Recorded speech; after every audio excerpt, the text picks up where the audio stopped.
Hey everybody, it's your friendly neighborhood Jerry Rasco here with you again in time for another amazing Spider-Man retrospective video. Thank you so much for joining me today. We have a really fun comic to take a look at.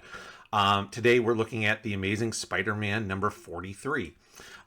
If you are new to the channel and you're just seeing this video for the first time, there is a playlist here that takes us all the way back to the Amazing Fantasy number 15, the first appearance of Spider-Man.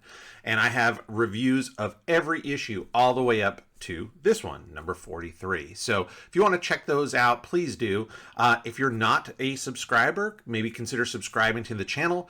I do put out these new videos every Monday at 8 a.m. So make sure if you subscribe, hit the notification, and that way you'll be updated on any new videos coming out. I do have a lot of stuff planned for the channel. I've got some live video plans coming up for some pretty big issues coming, like issue number 50 and episode number 50. We're going to be looking at the next Spider-Man annual. That will be, I think, one of the next videos. And so, again, some of those may be live videos with my friend and super comic fan, Nick Caputo. Hopefully he's got some time to join me. I love talking with him, and I hope you guys do too. So today we're looking at Spider-Man number 43, a continuation of the series that we've seen of the past 3 episodes. So just a quick recap in case you missed them, but of course, go check out the video.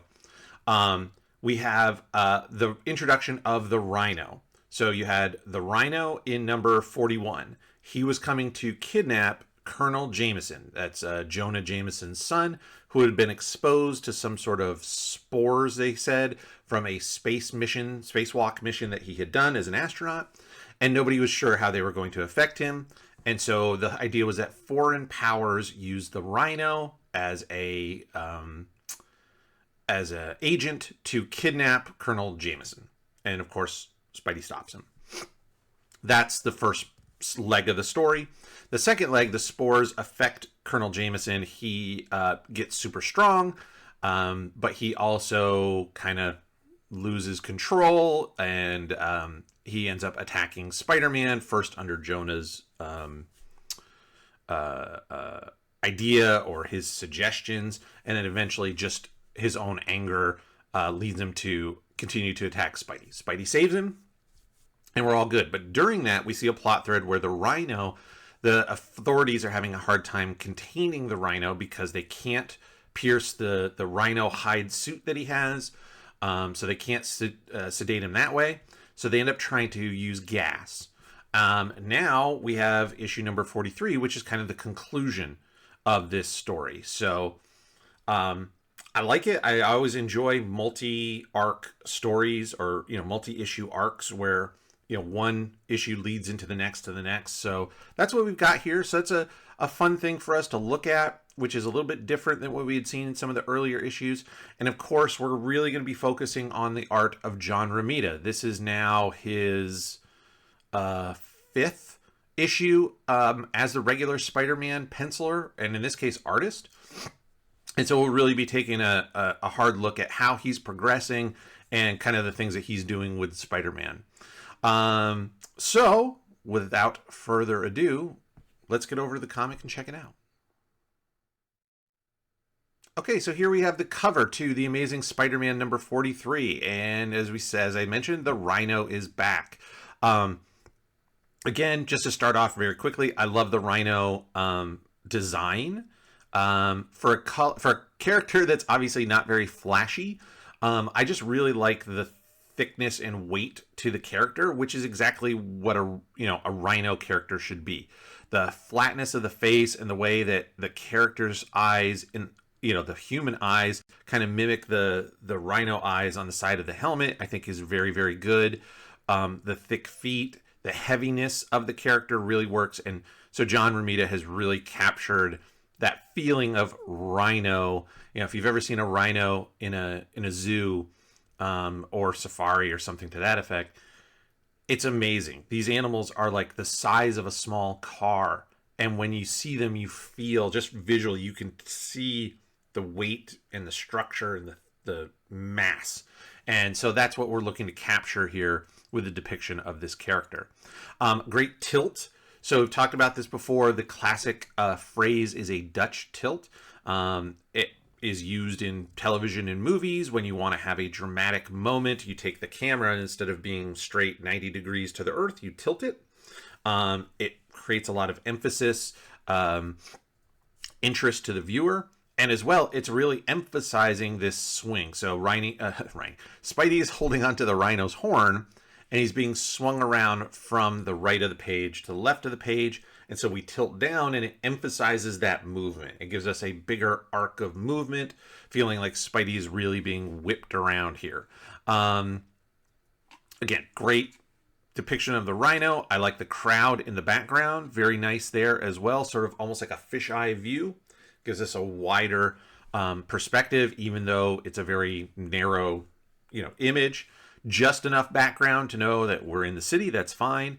And then I like the light color. I think it probably was a blue to start with. Obviously, this scan has faded with the years, but the light color helps to separate. Obviously, Spidey pops great. But also the Rhino being really dark, you don't want to have a dark background behind him. You're going to get lost. So overall, really, really nice. The one thing that I don't like is this motion line cutting in front of the title. So one of the things that I've noted here in the last couple videos is that John Romita uses these motion lines a lot to emphasize what's going on in the drawing. As an artist myself, I have used motion lines for certain things. It can help to emphasize what's going on so that you understand that Spidey started, down here by the Rhino's foot and has come around. So it can be useful. I don't like it over the title. What I would have maybe thought about doing, but again, maybe this wasn't an option back then because I don't know that I've seen it anywhere. It's something I've definitely... When I say this, you're going to go, oh yeah, I've seen this in modern comics. I would have had Spidey breaking his leg, breaking the title, and have pieces of the Spider-Man title kind of spread around. I think that would have been really neat, and kind of, again, emphasizing it's so powerful it breaks the title. I think that would have been pretty cool. But again, maybe something from editorial just back then in the 60s, they were going to go, no, you can't mess with the title. The title is Synchro Script. You can't. Nope, it is what it is.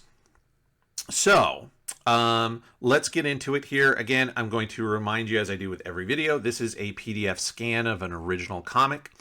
The original comic, as we have the indicia here down at the bottom, comes from December of 1966. So, kind of give you an idea of when you see ads or the yellowing of the paper or just the general printing quality. This is where it's coming from. But this is exactly what the comic book would have looked like if you picked it up off the newsstand in 1966. So we have a splash page, and John does exactly what I love, which is his splash page is starting us right into the story. It's an action moment.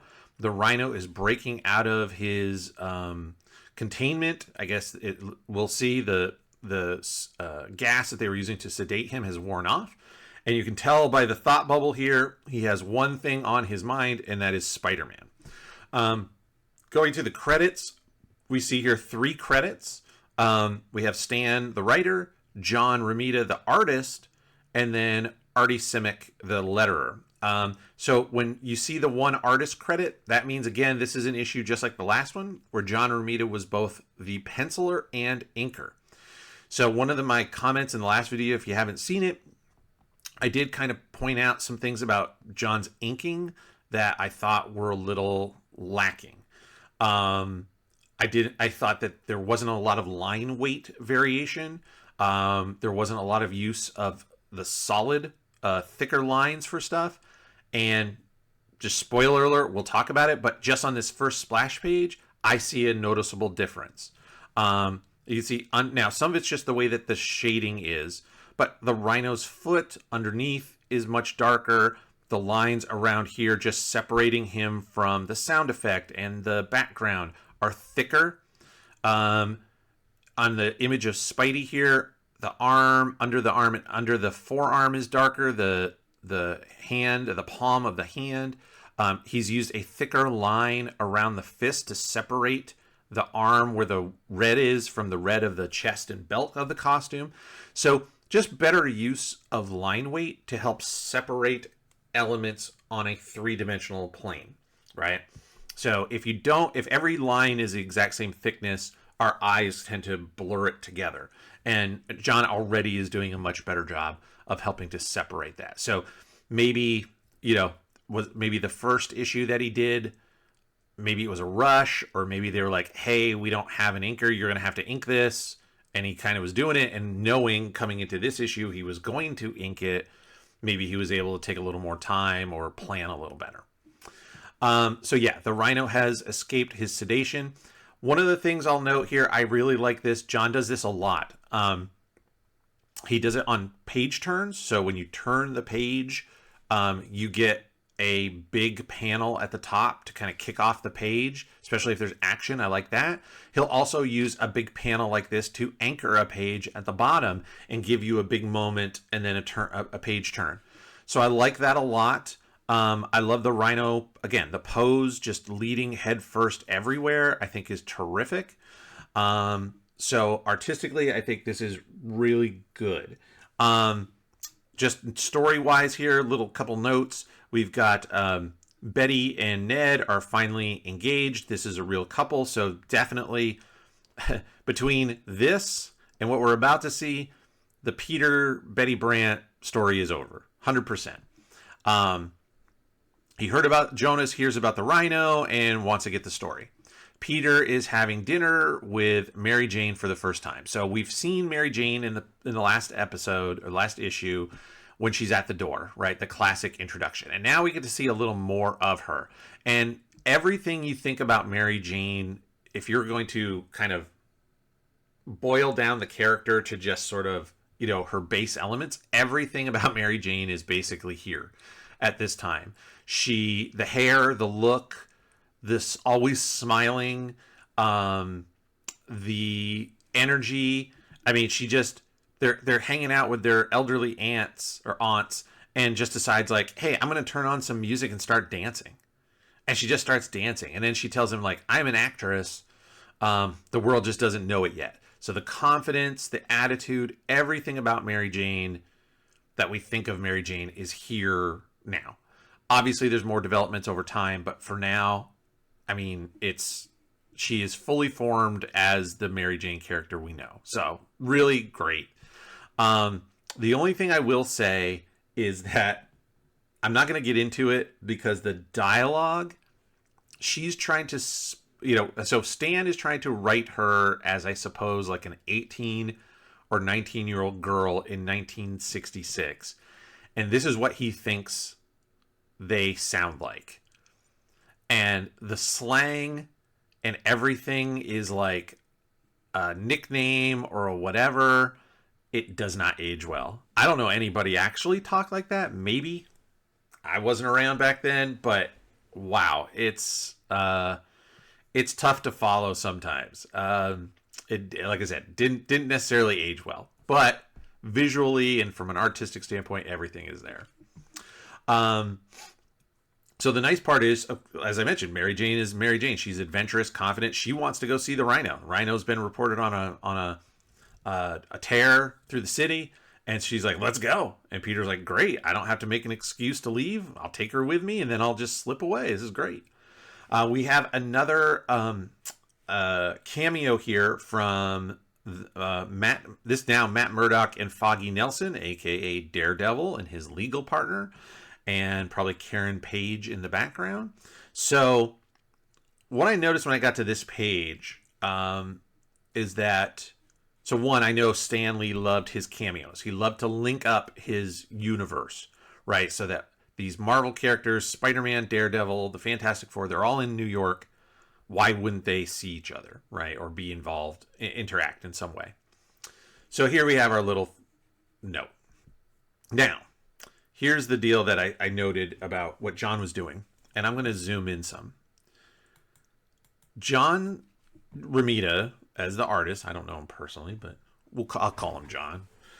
John is, in my mind, hit or miss on some of his faces. Now, what I mean by that is, let's look at like this Matt Murdock face here. So you get Matt Murdock in the corner. The face is very square. It's very simple. There's a line to indicate the bridge of the nose, a shadow under the nose, a small bow of a mouth, a line under the lip, bottom lip. He's got a slight cleft to the chin and the jawbone indication. This is a very generic face. There's nothing special about this face that makes you go, that could be anybody. I mean, or that is specifically Matt Murdock. Change the hair color, which we'll see, and it could be just about anybody. Now, Foggy is drawn a little bit heavier, which is perfectly fine. So his face is a little different. Then you get to like these evil scientists in the history. This is showing the background of the Rhino. The Rhino is sort of mulling on how he got to where he is, and he shows the scientists that made him the Rhino. And you see those faces, and even the Rhino, the guy who becomes a Rhino, his face is kind of weird. So when he has characters, the faces are very unique and different. But when you have people like even Peter, so here's Peter. The hair is different. He doesn't have the slight cleft of the chin, but this face isn't crazy different than this face. You do take away the glasses and you change the hair color, and they're very, very similar. Again, we're going to see that more down the line here, but I just wanted to point that out. And that I don't know if it's a style. I don't know if it's a matter of speed to just sort of get into a habit of generic faces. I understand that Matt Murdock is Daredevil. Daredevil's a superhero. Superheroes should look super heroic, but he's not. He should still be unique as a character. So just in this case, that's what I found. Now, again, that may change over time. And we have a lot of issues of John Romita art to look at, and we'll see how that progresses. But as I mentioned here, the Rhino is looking at that stuff. Now, again, one more thing real quick. I mentioned earlier the inks. This is a great example, actually. Sorry, I had to look at my notes. When you look back here at Foggy and Daredevil in this panel, this is a great way to use your thicker ink line to separate Foggy's face from his body. The ink lines around the hand are much thicker. The Daredevil, or Matt, the lines outlining him are slightly thinner, so pushing him to the background. The inking job is just much more dynamic and lush, I guess would be the way I would describe it, compared to the previous issue. So again, great inking job. This is really nice with the little shadow under the lip and under the ear. The folds and wrinkles of the sort of jowl, if you will, the knuckles. Very, very nice stuff, and a good variation of inking line weight. So another example of where there was a big improvement over the previous issue. Love this. This is a great depiction of the Rhino here smashing out after he gets his powers. He realizes he doesn't need these scientist yo-yos. He can go into business for himself. He's too powerful for them to stop. So again, great. As I mentioned, we have the page turn. So the action this is building, right? That he remembers this guy, himself going in and agreeing to being turned into this living weapon, and then they're experimenting on him. And then they put him in the Rhino suit, which bonds to his skin. And then he starts to break and smash stuff. We have a page turn, and now we have this big panel at the top of big action on that page turn. So really nice page composition and use of the turn and the larger space of the panel to show some really cool action here. Again, you notice you have this motion line to show that he's throwing this punch. I don't like it in that it blocks the face. I would have liked to have seen the face. Even though it's a small panel, I would have liked to see the Rhino's face there. Maybe you don't need it because the Rhino head of the costume is so identifiable, but it would have been neat to see the expression on his face. And we can tell that he's swinging that punch through. The body language tells us it's a big punch. I don't need the motion line, but that's neither here nor there. One more thing, this Spidey shot is very nice. The down shot, so meaning the camera is up above Spidey looking down to the street level. And John's done a good job where there were some times here and there where I've seen it in other issues that we've looked at where you couldn't tell if Spidey was going up the building or down the building because they didn't establish the street below. Well, we've got a crowd here of people. You've established that's the bottom of the building and the ground, so we have a nice down shot, and this is a terrific pose. Spidey twisted, one arm holding the web, the other one moving forward. This is a very nice Spidey pose, as I think of it. And actually, this panel, these next couple pages have a bunch of these. Another great down shot, terrific. I like the way he's posed again. One arm bent behind the legs, helping to adhere with the fingertips and toes, as opposed to just flat foot. I like that. Showing his process of how he sets up his camera. That's cool. And then this is a terrific angle.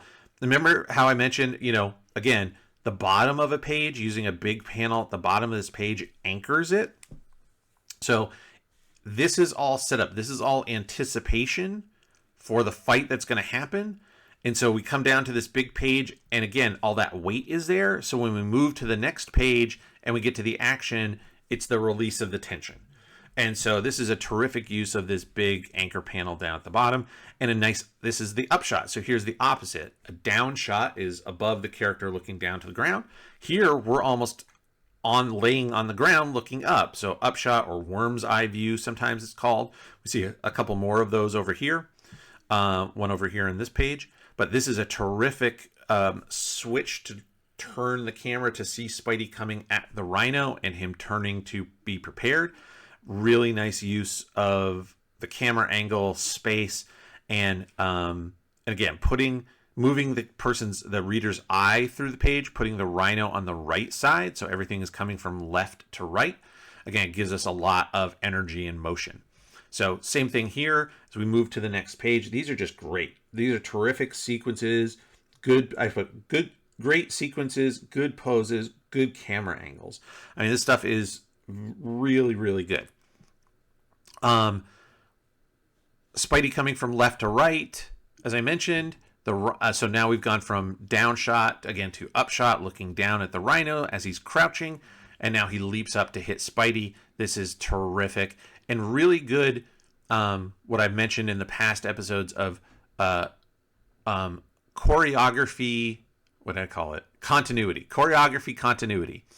So as Spidey is swinging down, the Rhino crouches down, he jumps up to hit him. Now Spidey is stunned. He comes to charge him. Spidey leaps over and pushes his head, uses his own momentum to drive him into the ground. Great stuff. It all fits and flows. I'm not confused by how did we get from point A to point B. Very, very nice stuff. Great. Again, worm's eye view. Our camera view where we are looking is right around the level of this foot. So we're looking up at the Rhino. One of the reasons I really like this, the Rhino is supposed to be huge. He may not, I think over the years they've drawn him bigger and bigger. He's not supposed to be a 7 or 8 foot tall person, but he's supposed to be thick and big and massive. And when you look down, when the camera is low and looking up, everybody looks bigger. Adults look bigger to children because children are always looking up, right? And then when you grow up, you realize, things don't look as big as they used to because you're bigger. So anyway, this is terrific. I love this action. Camera angles, like I said, moving around, keeping it interesting. Really, really good. Now, some of the stuff, like, I've kind of harped on the motion lines. I think this one where he leaps up and hits Spidey I think that's good. I really like that one because it's showing all that energy that he had from that crouch position coming up. I think that's really, really good. I didn't need it here where he's running at us. It's hard to see. They don't use the white. It's too small to use the white coloring to separate the lines, so it just kind of blends into the background. It's kind of weird. So this is a bad use of the motion lines. This one here where Spidey flings him into the ground. Either way, it's obvious what's happened. He's leaping and pushing him into the ground. I don't need the motion line to show me what his body's already showing me, but it doesn't interfere with any of the art either. So that one's okay. Good, bad, okay. All right. So again, yeah, like these two, Spidey's, the motion of Spidey leaping. So we have already seen him. He leapfrogs him, and now he's going to land. We've seen the little on his toes here to show he landed. Again, don't really need that because we can see he's landed, and there's lines that come from his knee and his hip. But again, it's too small a panel to show him as white. So what's the point? Bad. I disagree. I don't think that's necessary. We can tell he's landed on his toes. I don't need the little stars of energy to show how hard he landed on his toes. He's Spider-Man. He landed nice and light and limber.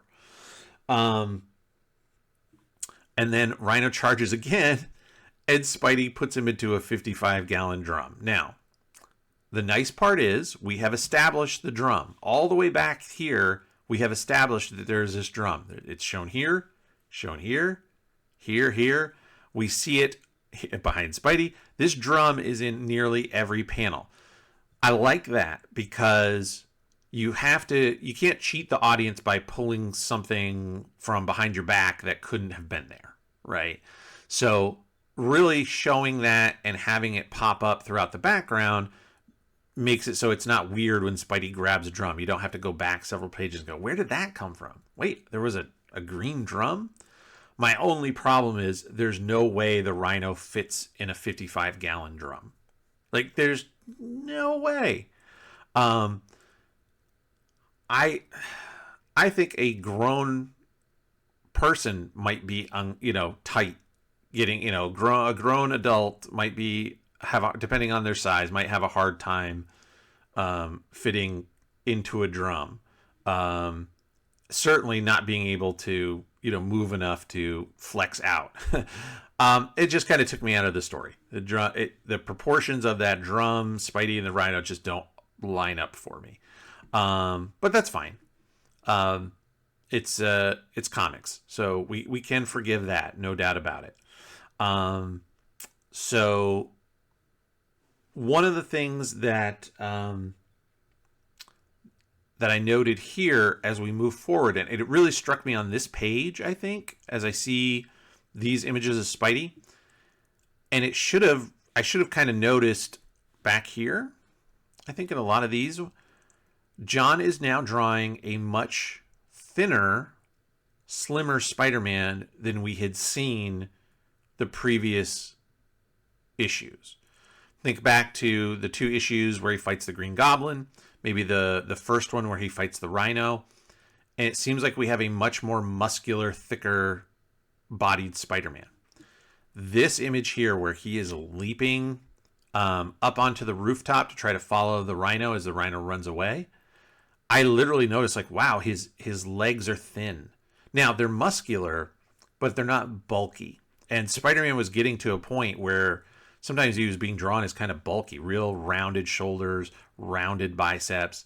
And in this sequence, in these pages, it really dawned on me here in this leaping pose, how much thinner he was drawn than just a couple of issues ago, which I like. Spidey is super strong, but his strength doesn't come from the size of his muscles. It comes from the construction and his powers and, how his body has been changed by the radioactive spider bite. And so he doesn't need giant muscles to be super strong. He should be a little bit thinner than your average superhero because that's all part of his powers and his agility as well. So I think that's really good. I really like the leaping pose. I think it becomes a very...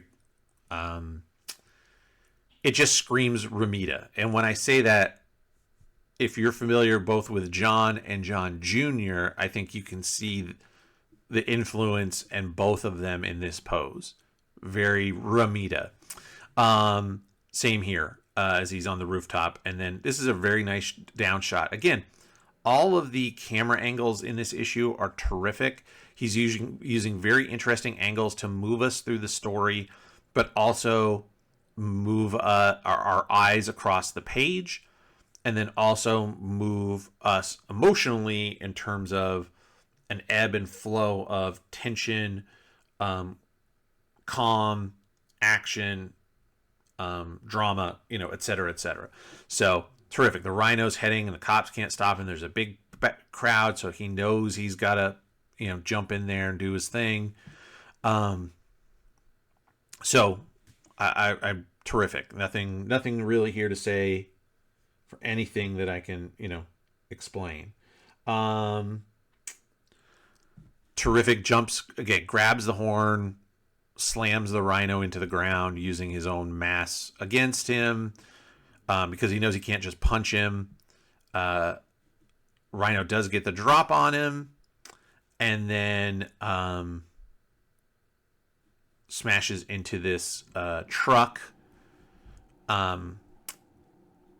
Interesting stuff. I found it a little confusing at one point. And again, this is where, does it need different panel sizes? What else is going on? Of course, you can read it, but when it comes to comics, the answer is always show, don't tell. Because people can skim the reading, they might miss it, whatever. So show, don't tell. So Rhino charges at Spidey. There's a truck in the background. Rhino continues going through him and, straight line, and hits this truck. And they tell you it's loaded with steel beams. It's very hard to tell that those are steel beams, I guess, other than we've been told. And so then when he smashes into the truck, I guess the steel beams are there, and he's trying to get the steel beams to land on Spidey. There's so much of this energy, explosion, action, motion lines. It becomes a little messy. Like this, you can't, there's a hint of a tire. I guess that's a door. This is supposed to sort of be the beams, I guess.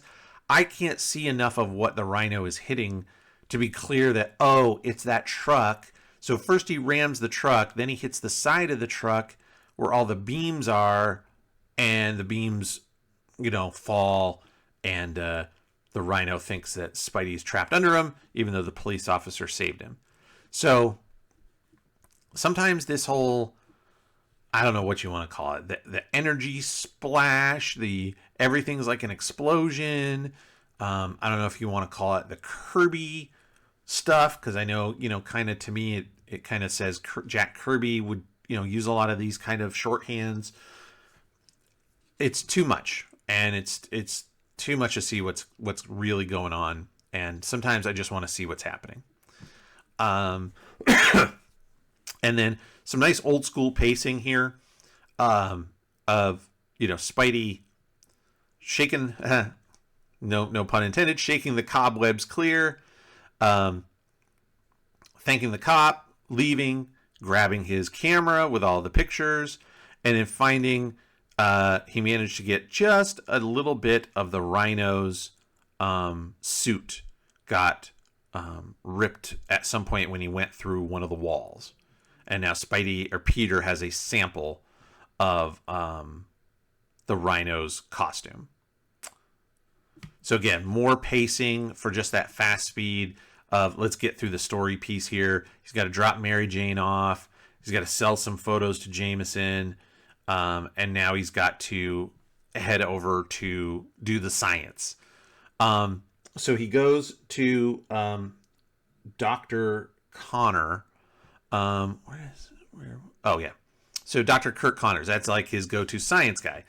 I don't know what kind of science. I mean, we know that Dr. Connors created a serum to regrow limbs, which turns him into the lizard. So I would assume it's some sort of biochemistry. I don't know how that applies to this Rhino hide. It just seems like everybody's science knows all science. Like Spidey knows electrical engineering. He knows chemistry. He knows biology. He knows, you name it, physics. But that's okay. This is another one of the things here where I wanted to mention Kirk Connors, again, as sort of a generic face. So you look at this face here, square, same shape, ears in the same place, black eyebrows, a line for the bridge of the nose, a little shadow under the same mouth, slight shadow under the lip. He doesn't have a cleft chin, but if I put the glasses on him, you could say that's Matt Murdock. So we're not seeing, there's characters like Jonah over here on the left, and Frederick Foswell, really unique characters, but those were also already created by Steve Ditko visually. So we've got to at least follow along that. Now, Curt Connors was also created by Steve Ditko, but again, I don't think anybody focused on the Curt Connors part as much as the Lizard. So I think there was some leeway there on how you drew him. As long as you drew him with a lab coat and one arm, everybody knows who he is. But again, just sort of an example of another sort of generic face that, with a couple of changes, again, you put some glasses on him. It's Matt Murdock. You change the hair to look, make it brown like Peter, and maybe this is Peter. I mean, it's pretty tough. So we know that the Rhino's still after Jameson now that he thinks Spidey is gone, and so Spidey heads there to wait for him. Love the spider sense going off. Thank you for bringing that back. We haven't seen the spider sense in quite a while, so it should warn him when the Rhino's coming, and it does. And Spidey leaps. He's going to leap through the window. And I really thought this was great. The leaping figure is terrific. He's all stretched out. There's a slight twist to the legs, which is very nice. But I really like this scene inside the window. So he's going to jump through the hospital window, but you've got the Rhino. You can even see he's breaking the door. Let me zoom in so we can see it better. The Rhino is breaking the doorway, so you see that shape there. The cop is firing his pistol. You've got the hospital bed. I mean, the whole thing is there. That's terrific. We could have just made it a pane of glass, like a reflection of the outside light. But I like the idea of being able to see in there and see what's going on. That's terrific. And it takes us into this next page. Again, here's your large panel on the page turn. Terrific, right? Here's your large panel at the anchor. This is the tension. What's going to happen? Spidey is jumping towards this window, and we get the payoff. Boom! He crashes through the window, and that's a great pose. Fists out, leg forward. I mean, it's very superhero, but it also feels Spidey too because he's jumping. He's not flying. Captain America would come through more upright with the shield. I think Batman would swing through foot first with the cape behind him. So this feels like a very Spidey kind of pose to me, which I like a lot. And then we have this quick battle. Spidey gets him with again, driving his head into the ground, trying to knock him out head first. Wraps him up with webbing. And even though the Rhino can break the webbing, the rest of it is still kind of clinging and hanging on to him. And let's see here. What are my notes? Nice. Yep, I mean, I like to use the big panel at the top or bottom of the page to anchor it. Yep, same thing over here. This down shot right here. Panel 3 down shot. Terrific. Another, again, great use, right? So the Rhino's mad. He charges at Spidey. Spidey leaps out of the way. Rhino crashes through the wall. And so they're not on the ground floor. So when Spidey comes out through the hole, Rhino has landed on the ground. Spidey is up above him. So that is a really nice down shot. Again, terrific way of just moving the camera around. Down shot, slight up shot, close up, pull back. And now we start to see that the webbing is causing his Rhino suit to melt. So Dr. Connors and Peter have concocted a way to augment Spidey's webbing to chemically interact with whatever this hide is made of, and it's melting off of the Rhino. And once his protection is gone, now Spidey can just lay into him and knock him out. But I love the big panel here. This is great. And again, good follow-up. He leads with the left, but the right hand here is cocked for a big punch, and that's what he follows through with and knocks the Rhino out. Terrific stuff. And then he heads out. A little summary: him and Colonel Jameson are cool. Let's see here. Yep. And then we've got our wrap up. So again, a lot of panels to kind of wrap this up. We've got the kids, his classmates. It looks like Flash Thompson is going to be drafted into the army and is heading out. Harry is still kind of like, hey, you know, why don't Flash, why don't you and Peter, you know, knock it off? So it's another quick little motion, but mention. But here we have Harry. The relationship between Harry and Peter is sort of strengthening. Harry is really softened on Peter and is kind of stuck up for him a few times. Gwen Stacy is just sort of there and, you know, really doesn't have a lot to say. And then, you know, Peter's kind of like, well, you know, he's kind of now comparing Gwen to Mary Jane. So who's, you know, what's who's he going to be interested in? But it all takes a side turn because Aunt May is sick again. And now we see her really looking older. And I don't know if that's to emphasize that she's not feeling well, but, you know, I mentioned in the last couple episodes where originally John had drawn her much younger, and now she is aged. This is where Aunt May should be, kind of older, frail, and she doesn't have medicine because she doesn't have money for medicine. And of course, Peter puts that all on himself, so he cancels his date with Mary Jane, who's like, that's cool. And now Peter is alone in the dark, brooding, because that is the Peter trope, and that is how we end many, many comics. So I will say, I don't have a problem. Obviously, this is the end of the book. Here we go. We got just the letter pages. I don't have a problem with all the action. There was a lot of stuff going on. We had, you know, the page of the science stuff, but most of it is fighting, right? Most of it is the Rhino fight. There's a little bit of setup to it. Most of our book is the battle, which is great, but that meant these little plot twists or plot threads had to be jammed into 9 small panels that are so full of dialogue. You literally, you know, you barely see the buildings behind it. So it's like, it's pretty crazy.